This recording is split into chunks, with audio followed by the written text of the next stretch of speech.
July 3rd, 2009. Las Vegas, Silverton Casino. The machine was still running when they closed in. John Kane had just hit his 5th jackpot in under an hour. 3 aces, then 4, then 3 again. The payout showed $8,200. He didn't celebrate. He didn't move. He just sipped his Diet Coke and watched the screen count up. The casino floor didn't notice. No one clapped. No one cheered. But security had been watching. They'd flagged him after the 3rd win.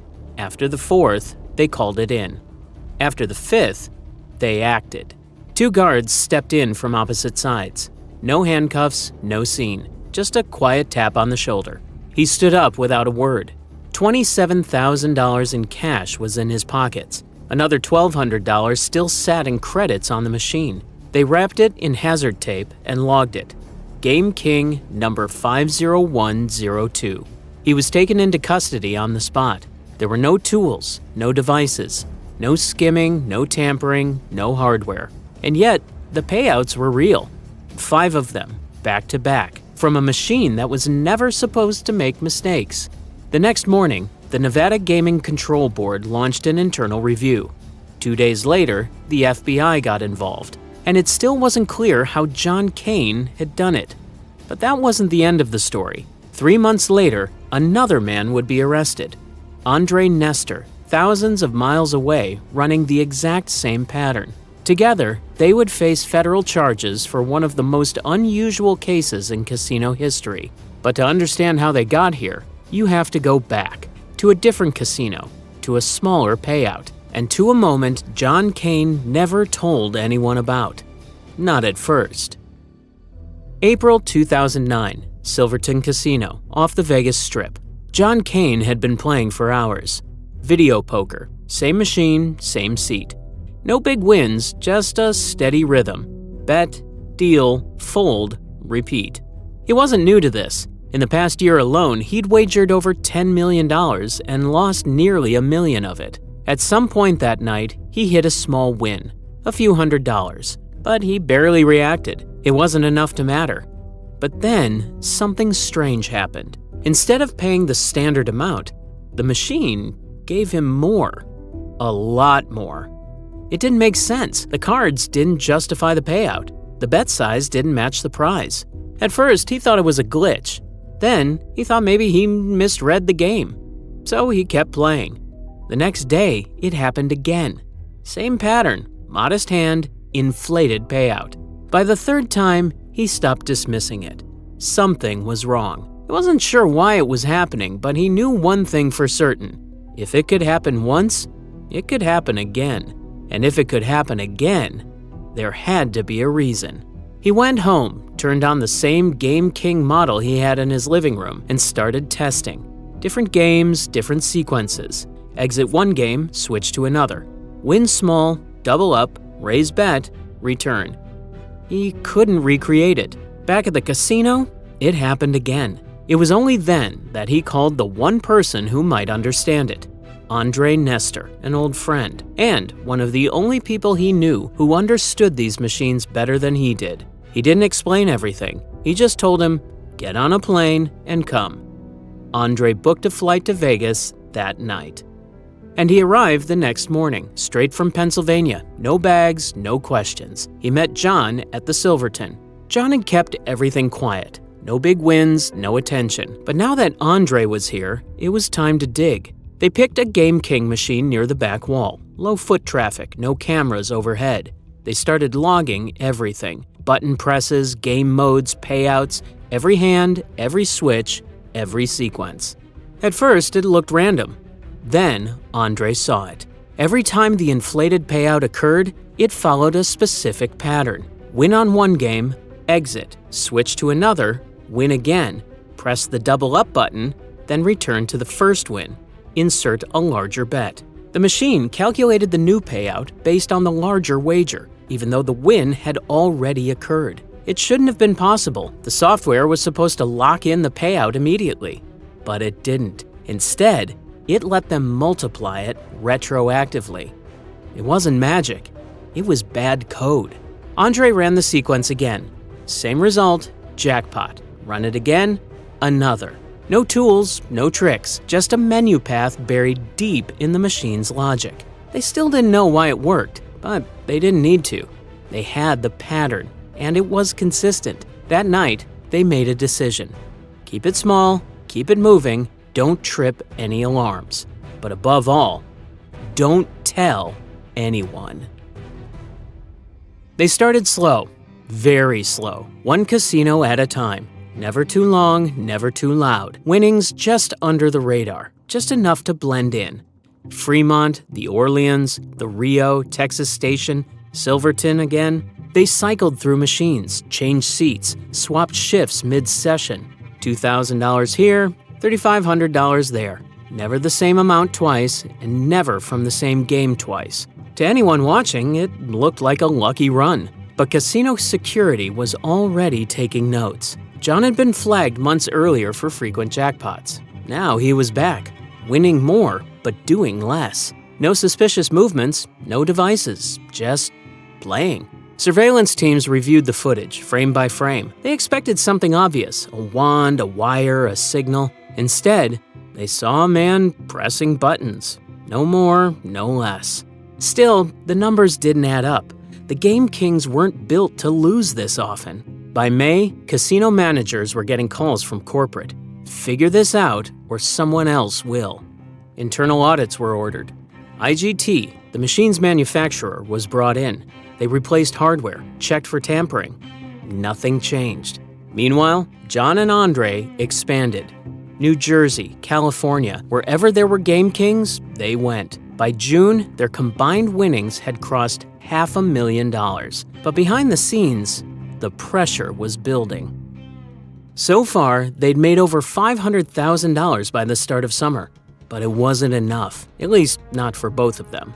John thought he should take the larger share. He was the one who discovered it. Andre disagreed. Without him, there was no system, no pattern, no payout. The arguments started small, then got personal, then stopped altogether. They split. No lawyers, no handshake, just silence. From that point on, they ran the play separately. Same exploit, same machines, but now 2 targets. John stayed in Vegas. Andre flew back to Pennsylvania. At first, nothing changed. The system still worked. But now, they were doubling the risk. 2 men hitting the same machine in different states. But with the same timing and same sequences, it didn't go unnoticed. In Pennsylvania, Andre focused on the Meadows Racetrack Casino. He partnered with a small crew with same methods and the same caution. But the cash-outs were frequent. Too frequent. One employee started logging every session by hand. On August 28, 2009, the casino flagged his activity and sent a report. Then it was forwarded to Nevada by the end of the week. Thus, the FBI now had a pattern and names. John Kane, Andre Nestor. Different states, same crime, same exploit. And now, finally, they were both on record. The investigation was no longer just casino side. The federal case had begun. There was no hard evidence since they didn't find any breach nor tampering or physical tools. Just 2 men and a string of payouts that didn't make sense. So the Nevada Gaming Control Board called in their most technical team, a 25-person unit known inside the department as the Geek Squad. 2 of their engineers were assigned to Game King machine number 50102, the one John Kane had last used before being arrested. They pulled the logic tray, extracted the EEPROM chip, ran a forensic clone of the firmware. Nothing had been installed, no malware or anything. But then they started digging into the machine's payout logic. They noticed something strange in the game history logs. The same sequence kept appearing. Not just once, but repeatedly, every time the inflated payout was triggered. Here's what they reconstructed. Step 1. John would begin betting the minimum on a standard video poker game, usually double-double bonus. Let's say $1 per hand. Step 2. He'd play until he hit a small win, for example 3 of a kind at 20-1. The machine would register a $20 win. Step 3. Instead of cashing out, John would exit the game. He'd switch to a different game on the same terminal, often Joker Poker or Jacks or Better. He'd play a few hands there. Step 4. He'd then trigger the double up feature, a high-risk option that lets the player wager winnings for a chance to double them. Even if he lost, the feature would be activated internally. This was key. Step 5. Then, and this is where the exploit kicks in, John would navigate back to the original game where the $20 win had occurred. But instead of accepting that payout, he'd increase the wager size to the maximum, say $10 per hand. The machine would then recalculate the old win at the new stake level, multiplying the payout by 10 times, despite the fact that the result had already been decided. In this case, a win that should have paid $20 now paid $200 automatically. No new hand, no new result, just a broken payout calculation. It was a chain reaction triggered by a specific order of events: win, exit, switch game, activate double up, return, raise bet. The bug had been introduced in a 2002 software update, and for 7 years, no one had noticed, because almost no one played this way, and even fewer knew how the system handled stored wins across multiple games. John Kane didn't build the glitch, but he had found it, and Nestor had perfected it. By January 2011, the indictments were official. John Kane and Nestor were charged under the Computer Fraud and Abuse Act, the same statute used to prosecute hackers. According to federal prosecutors, they had manipulated protected systems to steal from casinos. The machines weren't just games, they were classified as computers, and that made what they did a crime. 2 counts of fraud, maximum penalty, 10 years in prison. The case looked airtight on paper. They had surveillance, they had timestamps, they had over $1 million in recovered winnings, and they had the bug. But what they didn't have was evidence of hacking. There was no breach, no hardware, no software modifications, no access beyond what the machine allowed. So the government framed it differently. Kane and Nestor had exceeded authorized access. They weren't supposed to know how the machines worked, let alone use it to win. Behind the scenes, the FBI made an offer: testify against each other, walk free, probation instead of prison. They both refused. By October 2012, they were in court, side by side, without deals or apologies. And then came the twist.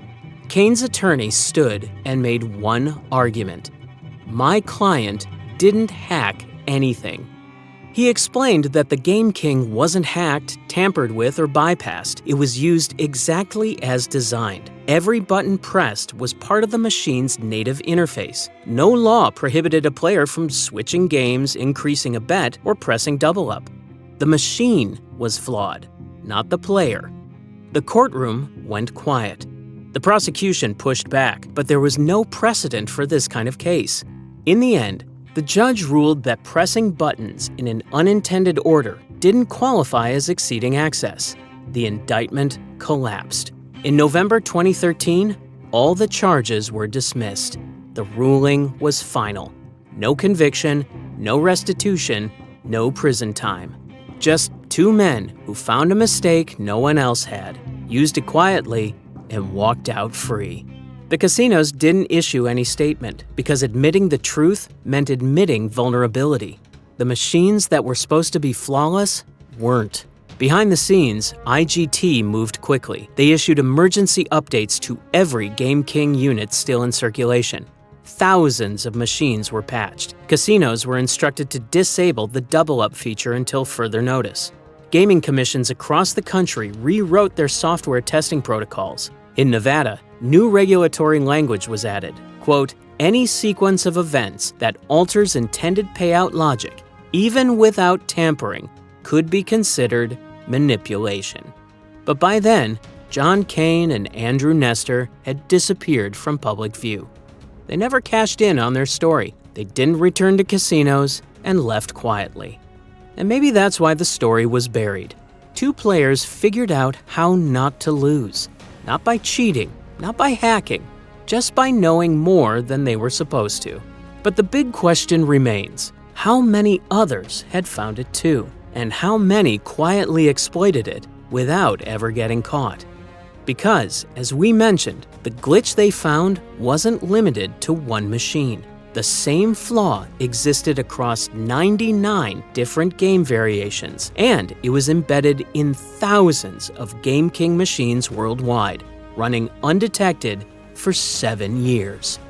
It ran in silence, unnoticed, unpatched, and possibly unreported.